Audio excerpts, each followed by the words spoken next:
আপনাদেরকে এতটুকু বলবো যে আপনাদের নেতৃত্বে আপনারাই নির্বাচন করবেন আজকে, এবং আপনারা যাকে ভালো মনে করেন, যাকে যোগ্য মনে করেন, যাকে আপনাদের দাবি দেওয়ার প্রতি আন্তরিক মনে করবেন, তাকে আপনি ভোট দিয়ে নির্বাচিত করুন।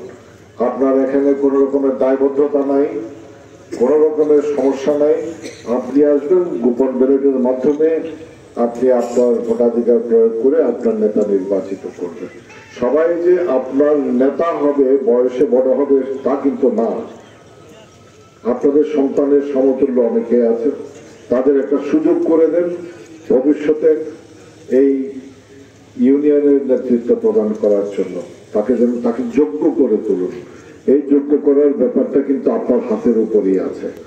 সেজন্য আজকে শুধুমাত্র এতটুকু বলতে চাই যে আজকে যাদেরকে নির্বাচিত করবেন তারা আগামী দিনে দুঃসময় আমাদের যখন যাবে, দুঃসময় গিয়েছে একটা, আর একটা যাবে, আগামী সংসদ নির্বাচন পর্যন্ত কিন্তু যে সময়টা সেটা খুবই ক্রিটিক্যাল, খুবই জটিল, খুবই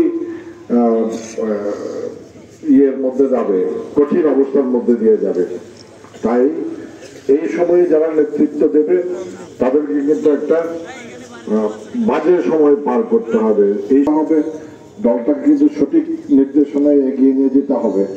তাই আপনারা আজকে সেই কথাটা মাথার মধ্যে রেখে আগামী সংসদ নির্বাচন পর্যন্ত আমরা কিন্তু ক্ষমতায় নাই, এই ধারণা করা ভুল হবে যে আমরা ক্ষমতায় চলে আসছি। আমরা কিন্তু ক্ষমতায় নেই।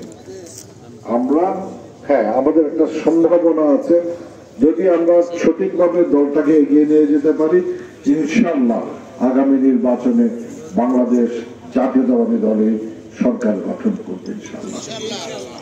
সেই সরকার বেগম খালেদা জিয়া এবং আমাদের এই প্রজন্মের তরুণ নেতা দেশনায়ক তারেক রহমানের নেতৃত্বে ইনশাআল্লাহ।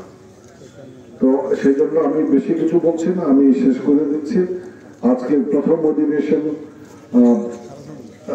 যে আলোচনা সভা ছিল, দ্বিতীয় অধিবেশন হবে আমাদের কাউন্সিল। সেই সময় পর্যন্ত আপনাদের সহযোগিতা চাচ্ছে।